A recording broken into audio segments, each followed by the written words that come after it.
जय हिंद मित्रों। जैसा कि हम लोग वर्ण विचार पढ़ रहे थे और वर्ण विचार के अंतर्गत हमने पिछली कुछ कुल 8 क्लासों को देखा है और आज यह वर्ण विचार की अंतिम क्लास है। यानी आज यह वर्ण विचार की 9वीं और अंतिम क्लास है। तो आज की क्लास में हम लोग जो है वर्णमाला से रिलेटेड कुछ विशेष तथ्यों को देखेंगे और हिंदी के संयुक्त स्वर तथा हिंदी के संयुक्त व्यंजन तथा कुछ वर्ण संयोग को भी देखेंगे कि कौन कौन से वर्ण किन से मिलकर के बने हुए हैं। तो आज की क्लास भी एग्ज़ाम के लिए बहुत ही महत्वपूर्ण है, क्योंकि इनसे भी एग्ज़ाम में बहुत सारे प्रश्न पूछे जाते हैं। तो हम देखेंगे कि इनमें कौन कौन से टॉपिक हैं जहाँ से एग्ज़ाम में बहुत सारे प्रश्न पूछे जाते हैं और उनको हम समझने की कोशिश करेंगे। और आप लोग भी इस क्लास को अच्छे से देखिएगा और समझने की कोशिश करिएगा और इनमें जो भी महत्वपूर्ण चीज़ होगा उसको आप नोट कर लीजिएगा। तो आइए देखते हैं। तो आज की क्लास है हिंदी वर्णमाला विशेष तथ्य, यानी हिंदी वर्णमाला के बारे में विशेष तथ्य। तो सबसे पहले हम देखेंगे कि जो आ है यह अंग्रेजी से आया है और इसको आगत या गृहीत स्वर बोलते हैं। यह जो अर्धचंद्र बिंदु वाला आ है, हमने जो है स्वर के कुछ विशेष तत्वों को पढ़ाते समय यह बताया था कि जो अर्धचंद्र बिंदु वाला आ है यह अंग्रेजी से आया है, यानी अंग्रेजी भाषा से हिंदी में आया है, इसलिए इसको आगत या गृहीत स्वर बोलते हैं। इतना समझ में आया। फिर हम लोग आगे देखेंगे कि ये जो नुक्ता वाले क, ख, ग, ज और फ हैं, यह 5 जो व्यंजन हैं यह जो है फारसी से आए हैं, इसलिए इनको भी क्या बोलते हैं, आगत व्यंजन बोलते हैं। यानी ये जो 5 नुक्ता वाले व्यंजन हैं क, ख, ग, ज और फ, यह फारसी से आए हैं, अर्थात हमारे हिंदी में फारसी भाषा से आए हैं, इसलिए इनको भी क्या बोलते हैं, आगत व्यंजन बोलते हैं। फिर आगे हम देखेंगे कि अंग, इय, अड़, न, म, ये जो 5 व्यंजन हैं इनका उच्चारण अपने उच्चारण स्थान के अलावा नासिका से भी होता है। यानी ये जो हमारे 5 व्यंजन अंग, इया, अड़, न और म है, इनका उच्चारण अपने अपने उच्चारण स्थान के अलावा नासिका से भी होता है, इसलिए इनको क्या बोलते हैं, द्विस्थानीय वर्ण बोलते हैं। क्या बोलते हैं, द्विस्थानीय वर्ण कहते हैं। द्विस्थानीय वर्ण कैसे कहते हैं, इसको हम देखते हैं। समझिएगा आप कि द्विस्थानीय वर्ण यानी जैसे अंग, इया, एड़, न और म है, इनका उच्चारण 2 प्रकार से होता है।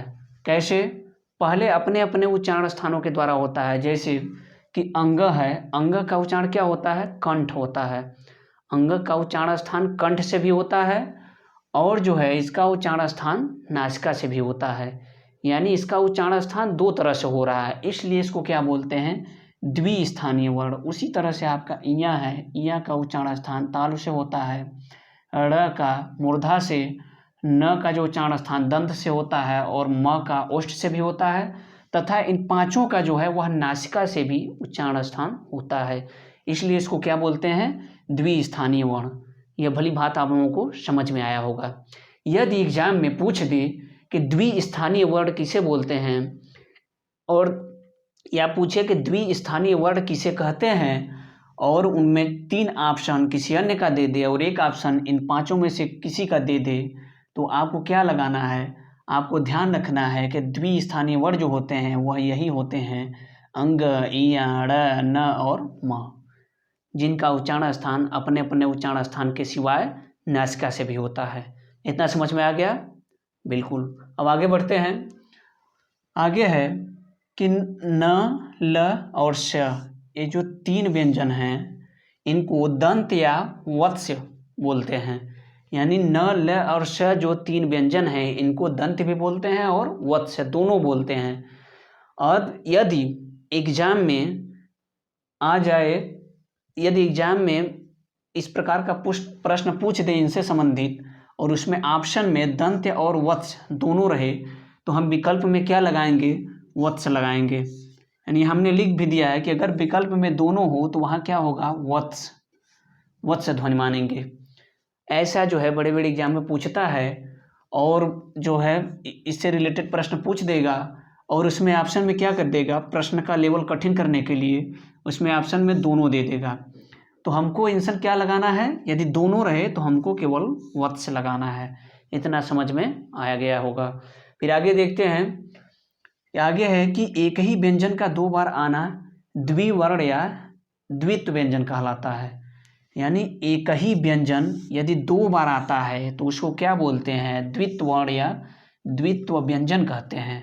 जैसे बच्चा, बच्चा, बच्चा में क्या है कि आधा च है और पूरा भी च है, यहाँ वही वर्ण जो है दो बार आया है, इसलिए क्या है, द्वित्व वर्ण या द्वित्व व्यंजन। उसी तरह से कुत्ता है, कुत्ता भी क्या है, द्वित्व वर्ण या द्वित्व व्यंजन है। उसी तरह से आपका पक्का है, पक्का में भी क्या है, द्वित्व व्यंजन है। इससे संबंधित भी इस तरह से प्रश्न पूछ देगा कि इनमें से किस में, निम्नलिखित में से किस में द्वित्व व्यंजन नहीं है या द्वित्व वर्ण नहीं है। तो इनमें से तीन ऑप्शन आपको दे देगा द्वित्व वर्ण वाला और एक ऑप्शन अलग दे देगा और आपको वही छांटना रहेगा। तो इस तरह से इससे रिलेटेड प्रश्न जो है बना सकता है। तो आपको ध्यान रखना है कि द्वित्व वर्ण या द्वित्व व्यंजन कौन कौन से हैं। तो जो शब्द यानी एक ही वर्ण यदि दो बार आए या एक ही व्यंजन यदि दो बार आए तो उसको क्या बोलते हैं, द्वित्व वर्ण या द्वित्व व्यंजन बोलते हैं। इतना समझ में आया होगा। फिर हम अब बात करेंगे संयुक्त व्यंजन का, बात करेंगे संयुक्त व्यंजन की। तो हिंदी में जो है कुल 4 संयुक्त व्यंजन है। संयुक्त का मतलब क्या होता है, संयुक्त का मतलब होता है कि एक दूसरे वर्ण से मिल करके बने हुए वर्ण, यानी जो दो वर्णों से मिल करके या वह स्वर या व्यंजन से मिलकर बने हों या व्यंजन व्यंजन से मिलकर के बने हों, ऐसे वर्णों को हम क्या बोलते हैं, संयुक्त व्यंजन बोलते हैं। तो संयुक्त व्यंजन और संयुक्त स्वर, हिंदी में संयुक्त स्वर भी होते हैं और संयुक्त व्यंजन भी होते हैं। तो हिंदी में कुल 4 जो है 4 क्या होते हैं, संयुक्त व्यंजन होते हैं और 4 संयुक्त स्वर भी होते हैं। तो सबसे पहले हम संयुक्त व्यंजन की बात करेंगे। तो संयुक्त व्यंजन कौन कौन से हैं, तो हमारा छ है, त्र है, ज्ञ है और स्र है। ये हमारे क्या हैं, ये हमारे 4 जो हैं यह संयुक्त व्यंजन हैं। अब बात ये होती है कि किन किन से मिल करके बने होते हैं, किन किन से मिलकर बने हैं। तो देखिए आधा क और श से मिल करके क्या बना है, छ बना है। छ किससे बना है, आधा क और श से मिल करके। उसी तरह से आपका आधा त और र से मिल करके क्या बना है, त्र बना है। त्र यदि पूछे किससे बना है, आधा त और र से मिल करके बना है। उसी तरह से आधा ज और य से मिल करके क्या बना, हमारा ज्ञ बना है। और उसी प्रकार आधा बड़े वाले स तथा र से मिल करके हमारा क्या बना, स्र बना है। और इसको हमको भली भांति से याद रखना है, इसको हमको याद कर लेना है। क्यों, क्योंकि यह एग्जाम में बार बार पूछता है कि छ किससे मिल करके बना है, या इसमें से पूछ देगा कि निम्नलिखित में से कौन संयुक्त व्यंजन नहीं है। 3 ऑप्शन जो है संयुक्त व्यंजन का दे देगा, एक ऑप्शन जो है अलग दे देगा। या पूछ देगा कि निम्नलिखित में से किस में संयुक्त व्यंजन है। तो 3 ऑप्शन जो है अलग का रहेगा और एक ऑप्शन संयुक्त व्यंजन का दे देगा। या इनसे रिलेटेड इस प्रकार से पूछेगा कि त्र किनसे मिलकर के बना है, तो 4 ऑप्शन दे देगा। तो आपको सही वाला ऑप्शन खोजना है कि त्र जो है आधा त और र से मिलकर के बना है। उसी प्रकार आपको इन चारों को भली भांति से याद कर लेना है कि किन किन से मिलकर बने होते हैं। उसी प्रकार से हमारे संयुक्त स्वर हैं, तो हिंदी में 4 संयुक्त स्वर भी होते हैं। तो अ प्लस ई से मिलकर के हमारा क्या बनता है, ए बनता है। अ प्लस ई से मिलकर के ए बनता है और अ प्लस ए से मिलकर के ऐ बनता है। अ प्लस उ मिलकर के ओ बनता है तथा अ प्लस ओ मिलकर के औ बनता है। तो यदि संयुक्त स्वर की बात करें तो ए आई ओ औ, ए आई ओ औ, ये 4 क्या हैं, हमारे संयुक्त स्वर हैं। अब ये किन किन से मिल करके बने हैं, इनको भी आपको याद कर लेना है। आपने गुण संधि में देखा होगा कि गुण संधि की परिभाषा होती है कि यदि अ या आ के बाद ई या ई, उ या उ या री आए तो उनके स्थान पर ए, ओ और अर हो जाता है। अर्थात यदि अ प्लस ई मिले तो ए हो जाएगा, और अ प्लस ए मिले तो अ हो जाएगा। यानी ये जो हमारे गुण संधि में ए और ओ हमारे गुण संधि के हैं, तथा अ और औ हमारे वृद्धि संधि के होते हैं। तो इस तरह से हमको इनको याद रखना है। तो अब बात आगे करें वर्ण संयोग की। कुछ वर्ण संयोग को देखते हैं कि हिंदी में जो है बहुत सारे लोग कुछ वर्णों को जो है, जो पूरा है उनको आधा समझ लेते हैं, और जो आधा है उनको पूरा समझ लेते हैं। तो कुछ शब्दों को हम देखेंगे, तो जैसे आधे ह प्लस न से मिलकर के क्या बनता है, हमारा हन, इस तरह से लिखा जाता है। इसको हम क्या पढ़ते हैं, हन हन। इसको शुद्ध पढ़ने का है, शुद्ध इस प्रकार से पढ़ा जाता है कि हन। लेकिन यदि हम इसको ऐसे लिख देते हैं चिन्ह, तो इसको हम पढ़ते हैं चिन्ह न, चिन्ह। लेकिन शुद्ध चिन्ह जो होता है यह होता है, इसको हम क्या बोलते हैं, चिह्न। क्या बोलते हैं, चिह्न बोलते हैं। यानी जो लटका हुआ, यानी जो लटका हुआ व्यंजन होता है उसे क्या बोलते हैं, पूरा व्यंजन बोलते हैं। और जो सिर पर होता है यानी ऊपर होता है उसको क्या बोलते हैं, आधा बोलते हैं। यानी इस पे एक जो है, इस तरह से हम इसको समझेंगे कि पैर पड़े पूरा और सिर चढ़े आधा। पैर पड़े पूरा, सिर चढ़े आधा। यानी जो पैर जो लटका हुआ है वह क्या होते हैं, पूरा होते हैं, और जिनमें लटके होते हैं वह आधा होता है। तो हमारा देखिए यहाँ न जो है लटका हुआ है, तो न यहाँ पर इसको ज़्यादातर लोग क्या समझ लेते हैं, आधा न। लेकिन यह न जो है क्या है, यह पूरा न है। ये ह आपका क्या है, आधा है। इसलिए आधे ह और न से मिलकर के क्या बनता है, हना बनता है। उसी तरह से यदि हम यह जो हिंदी में इसको जो है शुद्ध नहीं माना जाता, यदि हम शुद्ध माने तो चिहन, चिहन ये क्या है, शुद्ध है। उसी तरह से आपका आधा द प्लस व से मिलकर के क्या बनता है, द्व, द्व बनता है। तो इसमें भी क्या होता है कि बहुत लोग जो है व को क्या क्या समझते हैं, आधा व समझ लेते हैं, लेकिन ऐसा नहीं है। ये जो व है वह पूरा व है, क्योंकि लटका हुआ है, और द क्या है, आधा है। यदि हम जैसे द्वार लिखते हैं तो द्वार में क्या है, आधा, आधा द है, पूरा वा है, और र, इस तरह से। फिर उसी तरह से हम देखेंगे कि आधा द और ध से मिलकर क्या बनता है, ध्य बनता है हमारा, जैसे अर्ध में हम लिखते हैं। उसी प्रकार आगे देखेंगे कि आधे द यदि अ मिले तो ये वाला द्य बन जाता है, जैसे हम विद्या में लिखते हैं, विद्या। अब विद्या में क्या है कि कुछ लोग क्या समझेंगे कि इसमें आधा य है, लेकिन आधा य नहीं, हम इस तरह से लिखें तो समझ में आएगा कि आधा इसमें क्या है, द है। आगे देखें, यदि आधा र और व्यंजन हो, आधा र और व्यंजन आए तो कौन सा रे हो जाएगा, हमारा ऊपर वाला सिर वाला र हो जाएगा। जैसे हमने लिखा कि नीर, नी हमने लिखा कि आधा र प्लस व्यंजन आए तब।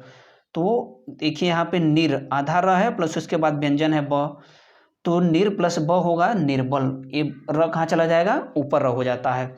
उसी प्रकार से हम इसका उल्टा विपरीत करके देखेंगे कि जब आधा व्यंजन हो और प्लस र आए तब क्या होगा, तो पैर वाला र। यानी हमने जो बताया कि पैर पड़े आधा और सिर, पैर पड़े पूरा और सिर चढ़े आधा, तो ये हमारा जो आधा व्यंजन और र आए तो क्या हो जाएगा, पैर वाला र हो जाएगा। यानी देखिए आधा क व्यंजन है प्लस र, आयत क्या बन गया, क्र बन गया। उसी तरह से आधा प प्लस र, आयत क्या बन गया, प्र बन गया। फिर आगे देखेंगे कि आधा व्यंजन और री आए, यदि आधा व्यंजन और री आए तो क्या हो जाता है, नीचे वाला री हो जाता है, ऋषि वाला। तो देखिए जैसे आधा क है, हमारा क व्यंजन है, और री आया तो क्या बन गया, क्री, ए वाला बन जाता है। उसी तरह से आधा व और री हो तो क्या बन जाएगा, व्री, व्री। ठीक समझ में आया होगा। उसी तरह से यदि आधा रू र और रू हो, यदि आधा र प्लस ऊ हो, छोटा वाला ऊ, तो क्या बन जाएगा, रू, री। इसको हम क्या बोलते हैं, छोटा रू बोलते हैं। और आधा र और बड़ा ऊ हो तो इसको क्या बोलेंगे, बड़ा रू बोलते हैं। ये भी आप लोग ध्यान रखिएगा। फिर अब आइए हम देखते हैं इनसे रिलेटेड कुछ प्रश्न देखते हैं। तो हमने देखा कि जो है हिंदी वर्णमाला से कुछ विशेष तथ्यों को देखा, फिर हमने संयुक्त व्यंजन और संयुक्त स्वर तथा कुछ वर्ण संयोग को देखा। तो ये आपको भली भांति समझ में आया होगा। अब इनसे रिलेटेड जो है हम एक दो प्रश्न भी देखेंगे, तो आइए देखते हैं। तो सबसे पहले हम संयुक्त व्यंजन से संबंधित प्रश्न देखेंगे। तो यदि पूछ दे कि छ जो है, छ का निर्माण किससे हुआ है या छः का निर्माण हुआ है। अब आपको चार ऑप्शन दे देगा, जैसे मैंने पहले बताया था कि किस तरह से प्रश्न जो है पूछ सकता है, उसी तरह से यहाँ एक प्रश्न देखेंगे कि छ का निर्माण किससे हुआ है। तो देखिए यहाँ पे पूरा क दे दिया, आधा स दे दिया, फिर यहाँ पे आधा क और आधा श भी दे दिया, प्लस यहाँ पे पूरा क और पूरा स दे दिया है। तो इनमें से कौन सा ऑप्शन होगा हमारा? हमने यहाँ देखा था कि आधा क प्लस श मिलकर के क्या बनता है? छ बनता है। तो ये हमारा क्या हो जाएगा? ये वाला आंसर हमारा सही हो जाएगा। समझ में आया होगा। फिर आगे देखते हैं। दूसरा प्रश्न है कि किस विकल्प में स्वर रहित र, आधे र यानी रेफ का प्रयोग हुआ है। यानी इनमें से किस विकल्प में आधे र यानी रेफ का प्रयोग हुआ है। हमने यहाँ पढ़ा था ऊपर कि आधे र और व्यंजन से संबंधित, तो वही प्रश्न यहाँ पर पूछा गया है। तो आइए देखते हैं। तो पृथ्वी जो है ये हमारा आंसर नहीं होगा, राष्ट्र ये भी नहीं होगा, धर्म यही हमारा क्या होगा? आंसर हो जाएगा। क्रम भी हमारा आंसर नहीं होगा। यह धर्म इसलिए होगा कि इस वाले पूछ रहा है कि इस वाले रे का किस में प्रयोग हुआ है, इस वाले र का किस में प्रयोग हुआ है। तो धर्म में देखिए हम इस तरह से लिखेंगे जो है धर प्लस म बराबर क्या हो जाएगा? हमारा ये ऊपर वाला रेप हो जाएगा। हमने यहाँ पढ़ा था, कहाँ पर देखा था? यहाँ पर कि आधा र और जब व्यंजन आए तो क्या हो जाता है? रेफ वाला र हो जाता है, यानी निर्बल हो जाता है। उसी तरह से यहाँ भी है कि देखिए यहाँ पर धर आधा र प्लस म व्यंजन आया तो क्या हो गया? धर्म, ऊपर र हो गया। तो इस तरह से हमारा ये आंसर सही होगा। क्रम है, कुछ लोग इसको सोचेंगे तो ये नहीं होगा। क्यों? क्योंकि यहाँ पर जो है यह इस तरह का हमने देखा था ऊपर कि आधे क यानी आधा व्यंजन आए फिर र आए तो क्या बन जाता है? क्र हो जाता है। तो उसी तरह से ये हमारा आधा क है, ये हमारा इस तरह से हो जाएगा क्र प्लस म, क्या हो जाएगा? क्र हो जाएगा। क्ल प्लस म क्या हो जाएगा? क्र हो जाएगा।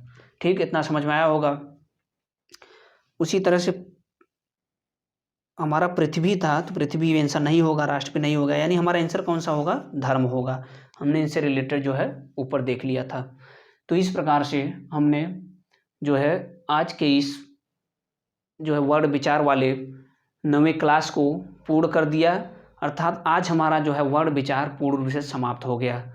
तो हमने कुल वर्ड विचार से संबंधित कुल 9 जो है क्लास को लिया है, और आप लोग इस पूरे 9 क्लास को भली बात देखिएगा और समझने की कोशिश करिएगा, और अपना कमेंट जो है कमेंट बॉक्स में ज़रूर दीजिएगा, जिससे हम अपनी त्रुटियों को सुधार करेंगे और आगे आप लोगों को अच्छा से अच्छा जो है क्लास लेकर आ सकूं। तो आज के लिए बस इतना ही। तब तक के लिए धन्यवाद। जय हिंद।